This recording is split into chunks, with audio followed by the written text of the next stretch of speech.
আরে তিতি, কতদিন পর নদীর পাড়ে এসে খুব ভালো লাগছে বলো। হ্যাঁ সত্যি তো মাম্মা, এই জায়গাটা তো ভালো, চলো আমরা কিছু ফটো তুলি। হ্যাঁ দাঁড়াও, একটা ফটো তুলি, চলো আমরা দুজনে মিলে।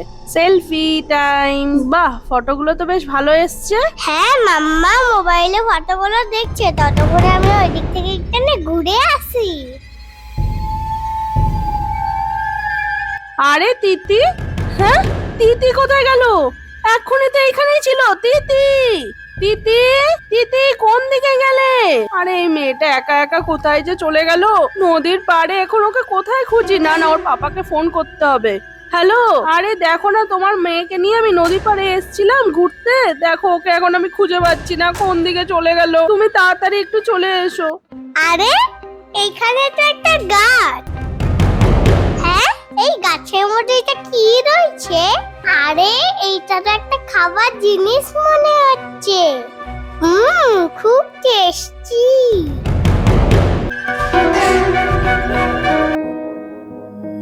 তারক, কি হলো? দিদি কোথায়? আরে দিদিকে আমি খুঁজে পাচ্ছি না। হ্যাঁ, কি বলছো?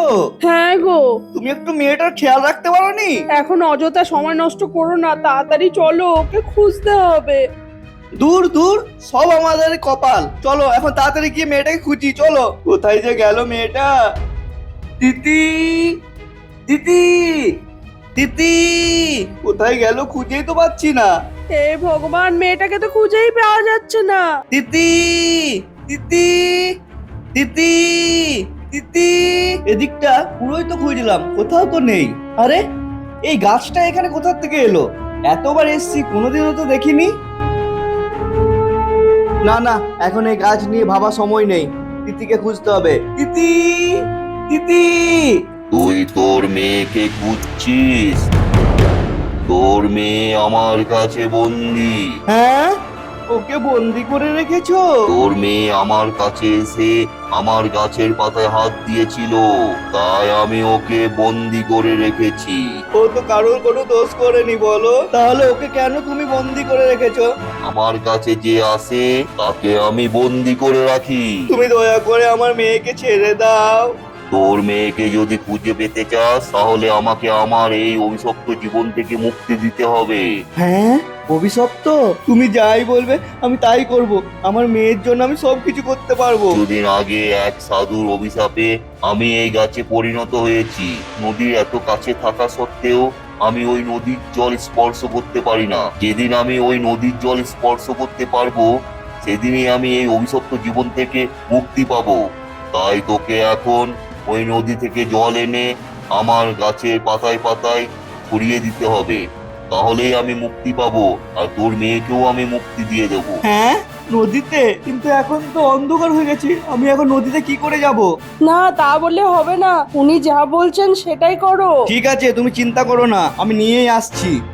এই তো নদীর কাছে চলে এসেছি। কিন্তু তুমি এই নদীর জলটা অত দূর পর্যন্ত কি করে নিয়ে যাবে? হ্যাঁ হ্যাঁ, তাই তো। ঠিক আছে ঠিক আছে, কিছু হবে না, আমি হাতে করে জল নিয়ে যাব। ঠিক আছে, তাড়াতাড়ি করে জলটা নিয়ে এসো। এই যে আমি নদীর জল হাতে নিয়ে নিয়েছি, তুমি চলো তাড়াতাড়ি চলো ওখানে। এই যে নদী থেকে জল এনেছি, জল এই নাও। মুক্তি! হ্যাঁ, এই তো তিতি ফিরে এসছে। বাবা! তিতি, তিতি আমার সোনামা, তুমি কোথায় চলে গেছিলে? ওই গাছটাতে একটা খাবার জিনিস পেয়েছিলাম, আর ওই খাবার জিনিসটা খাওয়ার সাথে সাথে আমি একটা অন্ধকার জায়গায় চলে গেছিলাম। এই জন্যই তো তোমাকে বলি, পড়ে থাকা কোনো জিনিসে হাত দেওয়া উচিত নয়। ঠিক আছে ঠিক আছে, এখন বাড়ি চলো।